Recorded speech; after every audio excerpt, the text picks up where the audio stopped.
2024 começa com muitas propostas. No cartaz do ensaio geral desta noite temos o filme biográfico sobre Samuel Beckett, realizado pelo vencedor de um Oscar, James Marsh.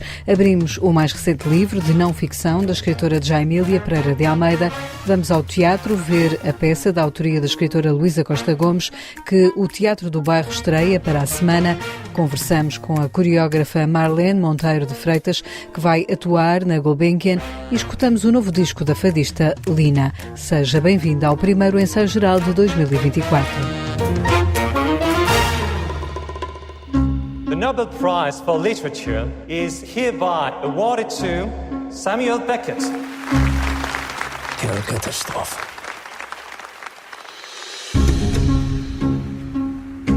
You know this is going to be a journey to your shame. Dança primeiro, pensa depois, é o filme de James Marsh, o realizador, vencedor de um Oscar, que chegou esta semana aos cinemas portugueses. É uma longa-metragem biográfica sobre o escritor e dramaturgo irlandês Samuel Beckett. No grande ecrã, o ator Gabriel Byrne dá corpo a Beckett, o realizador que recebeu o guião em plena pandemia e teve vontade de o rodar. A vida do vencedor do Prémio Nobel pareceu-lhe ter muito para contar. Se pensar no Samuel Beckett, se souber alguma coisa sobre Samuel Beckett, conhecerá os clichês sobre ele. Conhece o À Espera de Godot, onde nada acontece, ou Dias Felizes, onde as personagens estão presas em areia até ao pescoço e não se podem mover ou fazer qualquer coisa. No entanto, a sua vida é muito preenchida, agitada, cheia de incidentes. Por exemplo, durante a guerra, ele envolveu-se ativamente na resistência francesa. Então há um contraste entre os clichês do seu trabalho e a sua vida tão preenchida, cheia de paixão e de drama. E isso era muito interessante para explorar. Uma vida que parece que não faz parte do seu trabalho, mas que de alguma forma faz. Quando se olha melhor, percebemos que À Espera de Godot foi escrito depois de ele ter estado na guerra e certamente terá sido influenciado pela sua experiência na guerra. Em Dança Primeiro, Pensa Depois, a vida deste gênio da literatura e da dramaturgia é contada numa estrutura com viagens ao passado, à sua infância nos subúrbios de Dublin, mas também aos seus tempos de juventude, quando foi assistente de James Joyce em Paris. Para contar a história da vida de Samuel Beckett, o realizador James Marsh deu particular ênfase à sua relação com as mulheres. Penso que uma das razões pelas quais achei que o filme valeria a pena ser feito passou pelos fortes pontos de vista femininos sobre a vida de Beckett como personagem, mas também pelo seu trabalho. Então o filme recua ao passado, a estas relações importantes que são na sua maioria com mulheres. Temos a mãe dele, depois a Lucia Joyce, que é filha de James Joyce, com quem ele se envolve, mas ela era muito instável. De certa forma, as relações de Beckett com as mulheres são muito complicadas, nem sempre boas para ele, mas o filme começa com esta ideia de que ele vai rever a sua vida e olhar para os seus erros e para aquilo que mais se arrepende, e muitos deles têm a ver com a sua relação com as mulheres, em particular com a Susan, que se tornou a sua mulher, e com a Bárbara, que foi durante anos a sua amante. Este triângulo é o motor do filme, a fricção entre estas personagens. The friction between these characters. James Marsh já tinha feito outros filmes biográficos, nomeadamente A Teoria de Tudo, sobre a vida de Stephen Hawking, que lhe valeu um Oscar. Agora mergulha na vida de Samuel Beckett numa longa-metragem com argumento do escritor escocês Niall Forsyth. You see Beckett, a sort of dialogue with a version of himself. Vemos o Samuel Beckett a dialogar com uma versão de si mesmo e a tentar perceber o seu passado e a tentar retirar dali algum sentido através do diálogo. O que é muito interessante sobre o Beckett é que ele é muito conhecido, mas de uma forma muito limitada. A maioria das pessoas não sabe nada sobre a vida dele. Nesse sentido, isso dá-nos algo muito substancial para trabalhar, porque há muitos clichês sobre um escritor irlandês difícil, que é muito minimalista, e as suas peças são difíceis para algumas pessoas.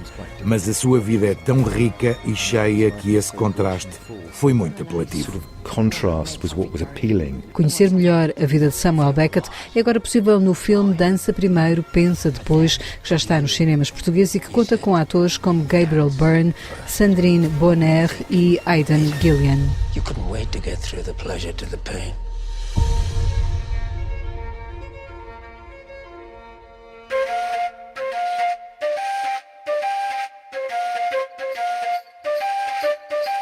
O que é ser uma escritora negra hoje, de acordo comigo?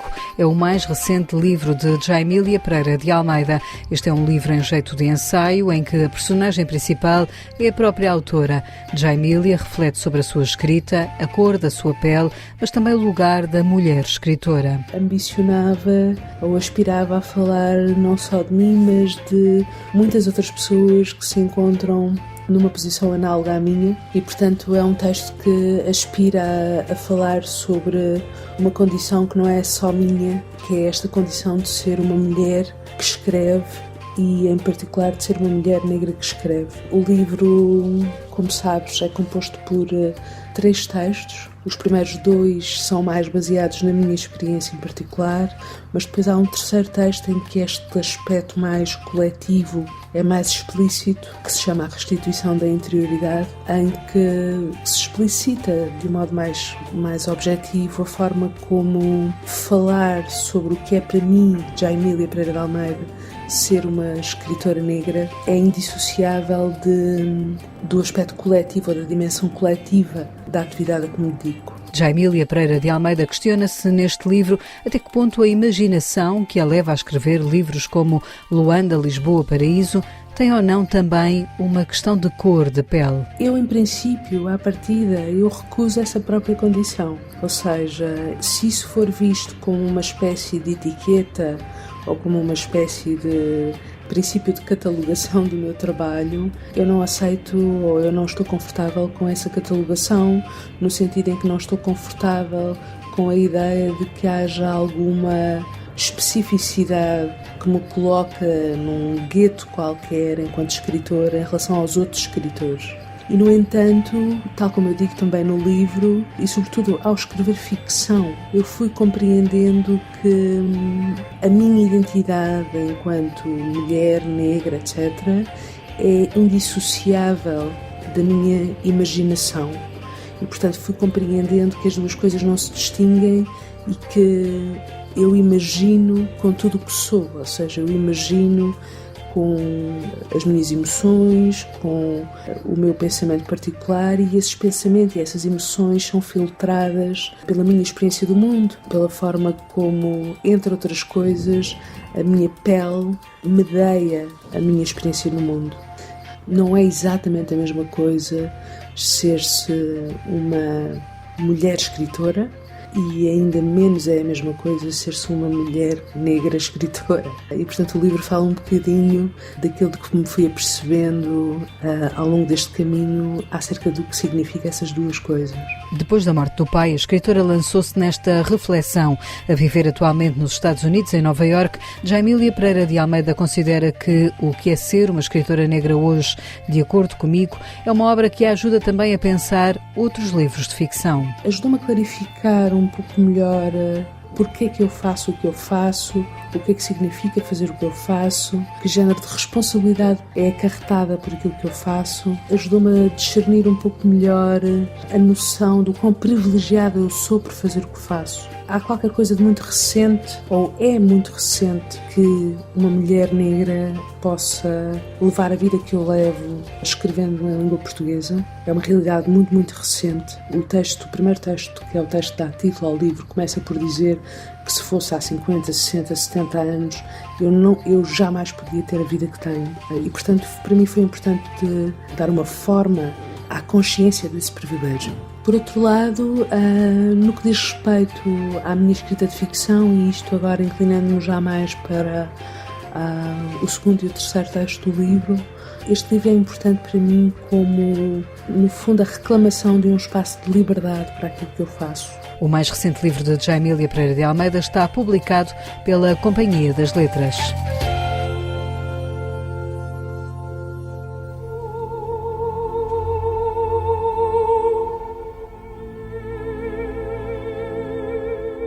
A escadaria principal da Fundação Carlos Gulbenkian em Lisboa recebe na próxima semana, na terça e quarta-feira às 8 da noite, uma performance criada por Marlene Monteiro de Freitas. Apresentada pela primeira vez em Portugal, a coreografia, que tem como nome Idiota, integra o programa Dança Não Dança, um ciclo que a Gulbenkian tem em curso dedicado às diferentes manifestações de dança em Portugal. Esta, que Marlene Monteiro de Freitas traz a Lisboa, nasceu em diálogo com a obra do artista cabo-verdiano Alex Silva, que morreu em 2019. A bailarina dança dentro de uma espécie de caixa transparente. Ao ensaio geral, Marlene Monteiro de Freitas fala das imagens que criou neste diálogo artístico. As imagens são sempre organizadas através de uma figura central e depois tudo o resto numa espécie de contexto fantasma que entra em diálogo com esta figura. E esses contextos são múltiplos, são ideias muito diversas, variadas, em que o Xande trabalhou e que eu aproveitei esta forma quase para criar o Idiota, uma espécie de figura polígono, não é? Muito irregular, muito complexo, mas fechado em si próprio. É uma figura que está dentro de uma caixa, que é muito porosa e que é permeável ao contexto em que se insere, não é? A arquitetura, do contexto em que se insere, às outras obras expostas. Imaginei que pudesse ser uma espécie de pintura numa exposição coletiva, porque essa era a ideia inicial. Estar mesmo em diálogo, não só em direto com outras obras, mas também em diálogo indireto. Marlene Monteiro de Freitas traz a Lisboa este Idiota, um espetáculo que nasceu de um convite do Centro Nacional de Arte e Design de Cabo Verde.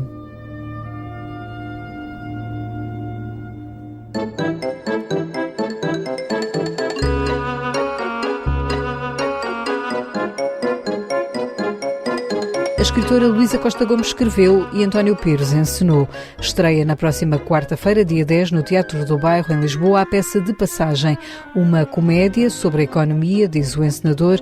Ao ensaio geral, António Pires explica de que se fala nesta peça que se divertiu a ler. Fartei-me de rir com o texto e quis logo fazer. E isto é um texto, não é uma encomenda. A Luísa escreveu porque sentiu necessidade de escrever, não é? E fala um bocado da troca. E neste caso são as trocas de presentes que nós fazemos, as trocas de dinheiro por calças e casas, e as trocas. E como ela desconstrói imenso, ou seja, os personagens são um bocado disruptivos, são personagens que põem em questão isso e isso causa o riso, ou seja, quase que destrói os paradoxos que nós temos em relação às trocas comerciais ou às trocas de afetos. De passagem sob ao palco do Teatro do Bairro de 10 de janeiro a 4 de fevereiro e conta com um elenco de 5 atores. São atores da companhia, do Teatro do Bairro, o Francisco Vista, o João Barbosa, a Sandra Santos e depois o Marcelo Gega e o Ricardo Aibel, que já há muito tempo não trabalhava com eles os dois e que acho que servem dois personagens, dois cenobres que se encontram no campo a dizer mal de tudo e de todos e que fazem uma parelha absolutamente maravilhosa. A peça de teatro De Passagem começou por ser uma opereta em 5 atos, escrita em inglês em 1985. Com o passar do tempo, Luísa Costa Gomes foi transformando o texto até aquilo que ele é hoje. António Pires explica como foi trabalhar com a escritora nesta peça. Eu trabalho muito com a Luísa, não é? Tenho traduzido imensos textos, como textos como os da Gertrude Time, que é ela que faz as traduções, que são textos difíceis e que ela tem que pôr alguma coisa dela também, não é? E depois, de vez em quando, faço também textos dela. Aqui, no caso dos textos, eu até acho que ela se envolve um bocadinho menos, ou seja, ela prefere ver, não é? Ela vai aos primeiros ensaios e diz mais ou menos o que acha, o que escreveu, é muito mais prazeroso do que se estivermos a fazer o Shakespeare que não lhe podemos perguntar nada. Portanto, ali temos a escritora à frente e perguntamos algumas coisas sobre as opções dela, porque é que aquilo está ali, porque está escrito assim, e ela vai falando um bocado e vamos trabalhando um bocado da dramaturgia nos primeiros ensaios com ela, mas depois ela abandona muito. Eu acho que ela tem muito prazer em ver o que eu e os atores fazemos da obra dela, ou seja, ela depois deixa para se deixar surpreender depois no dia da estreia. De passagem, estreia dia 10 no Teatro do Bairro, depois vai fazer uma digressão pelo Fórum Municipal de Alcochete, a 8 de fevereiro, Teatro Circo de Braga, dias 15 e 16 de fevereiro, e a 25 de fevereiro chega aos Recreios da Amadora. Quem nos fala da peça, de Luísa Costa Gomes, é Guilherme de Oliveira Martins, o nosso colaborador do Centro Nacional de Cultura. De passagem de Luísa Costa Gomes com a encenação de Jorge Pinto, conta-nos como o jovem Roberto tirou um ano para ver o mundo. É a lembrança do grande tour romântico. Uma bicicleta é uma concessão à época moderna, bem como a mochila às costas. Quando chega ao topo de uma montanha, encontra António, enfermo, que se retirou do mundo em conflito com a natureza que o circunda. E Roberto descobre, pouco depois, que lhe roubaram a mochila com tudo o que ele tinha para a grande aventura. E decide passar a noite em casa de António. Mas este aproveita a presença do inesperado visitante para cometer o ato desesperado que procurava. Roberto torna-se assim a arma involuntária de um suicídio. Domingos e Augusto deambulam nas montanhas e, numa louca generosidade, são testemunhas benévolas das consequências de um autêntico crime. E Maria Rita, com o filho e o marido, procuram sem grande determinação um pai desaparecido. Várias aventuras se geram nesta trama, em que o teatro encontra o eterno paradigma da espera de Godot. Germano Almeida escreveu Infortúnios de um governador nos trópicos, na caminho. São as desventuras do coronel João da Mata Chapuzet, que tinha como missão pôr ordem no arquipélago, mas tudo correu mal na sua própria casa. Irene Vallejo escreve Alguém falou sobre nós, na Bertrand, e já nos tinha dado o infinito num junco, fazendo do diálogo com o leitor uma festa literária, pondo nos dias de hoje os clássicos mais antigos. Orhan Pamuk, na presença, escreve Noites de Peste. Estamos na ilha fictícia de Ningéria, entre Creta e Chipre, 29º estado do Império Otomano, em 1901. A catástrofe aproxima-se. A peste bubónica não é o único assassino e o Império Frágil joga-se, assim, numa tragédia. De Horácio, poesia completa. Tradução de Frederico Lourenço na Quetzal Editores. Não adies ser feliz para o ano que vem, para que possas dizer, onde quer que estejas, que vieste com ventura. Com a organização de Luís Manuel Gaspar, Assírio e Alvim publica toda a obra poética de Pedro Homem de Melo. Ler poemas 1934-1961 é encontrar uma surpreendente leitura de quem é este povo que lavas no rio. Leonardo Padura, em Pessoas Decentes, na Porto Editora, escreve sobre uma intriga policial como pano de fundo para que um retrato do dia-a-dia de Cuba se faça, sabendo que certas desmemórias funcionam como uma estratégia de sobrevivência. E a todos desejo assim um bom ano com boas leituras.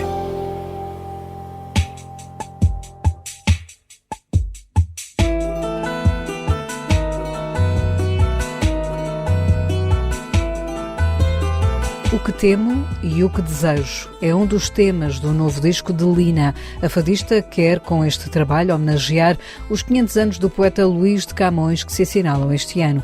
A vontade de fazer o álbum Fado Camões nasceu a partir das palavras de Amália Rodrigues. Na biografia de Vítor Pavão dos Santos, Amália diz que o Camões é o poeta preferido dela. Numa entrevista ao Diário de Notícias, Amália diz que o Camões é o maior fadista que existe e, por isso, um poeta não deve estar numa gaveta ou numa prateleira. Por isso, tive essa curiosidade e essa vontade, esse desejo de gravar Camões e de pegar na lírica do Camões, que veste perfeitamente o fado tradicional. O disco, produzido por Justin Adams, sai dia 19 de janeiro e junta a linguagem do fado a uma sonoridade mais contemporânea. Convidei convidei o Justin Adams, que produziu este disco, que traz novas sonoridades, que não são novas, no fundo o fado já tem influência africana e o Justin Adams tem um interesse pela música africana, pelos ritmos africanos. E depois o John Bagot, que é mestre nos sintetizadores e entende também de música clássica, e acabou por trazer um cunho pessoal a este disco, que rimou completamente com a lírica de Camões e com a minha forma de cantar. Depois do trabalho com Raul Refri, Lina partilha agora o fado com o espanhol Rodrigo Cuevas, que vai estar com ela em alguns concertos. O primeiro será já no final deste mês em Lisboa. Vamos começar no Teatro da Trindade, dia 30 de janeiro, depois em Beja, dia 17 de fevereiro, e depois temos Madrid, França, Alemanha. Portanto, vai ser um espetáculo também para fora de Portugal. Gostaria de tornar o Camões mais popular também lá fora, no estrangeiro, e levar também a nossa língua a estes países, como temos levado o fado também. É a vontade de levar Camões na voz de Lina e do seu fado, mesmo a público que possa não compreender a língua portuguesa. O público lá fora recebe muito bem o fado, apesar de não entenderem as palavras, entendem o sentimento e entendem aquilo que nós transportamos na voz, e a música é muito isso, é muito as sensações, aquilo que ela nos transmite. E depois a música não é geografia. Eu acho que a música abrange todas as línguas e a nossa sociedade em geral. É com a voz de Lina e este O Que Temo e O Que Desejo, com letra de Camões, que fechamos o ensaio geral que tem sonorização de José Luís Moreira. Voltamos de hoje a 8 dias com novas sugestões culturais para si. Até lá, votos de um bom dia de Reis. Con ganas de darme muerte, el morirme es dulce suerte, ojos que os detenéis. Con ganas de darme muerte, el morirme es dulce suerte, ojos que os detenéis. Muerto volved a mirarme, acabadía de matarme porque me resucitéis. Muerto volved a mirarme, acabadía de matarme porque me resucitéis.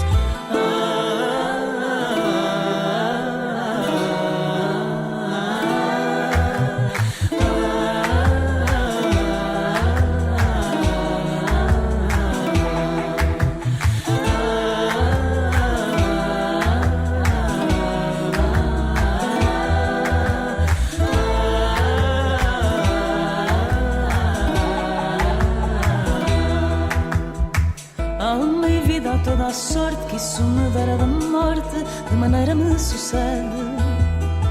Alma e vida, toda a sorte que isso me dera da morte, de maneira me sucede. O que temo e o que desejo, que sempre o que temo vejo, não qualquer vontade pede. O que temo e o que desejo, que sempre o que temo vejo, não qualquer vontade pede.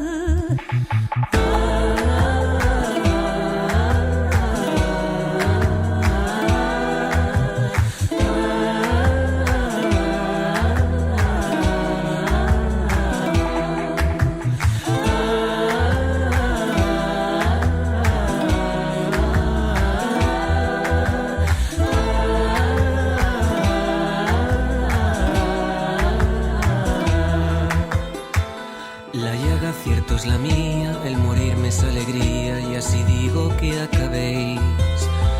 La llaga cierto es la mía, el morirme es alegría y así digo que acabéis. Ojos ya de matarme, muerto volved a mirarme porque me resucitéis.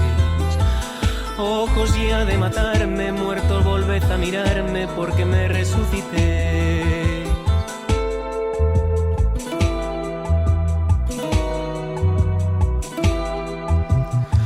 Ojos ya de matarme, muerto volved a mirarme porque me resucitéis.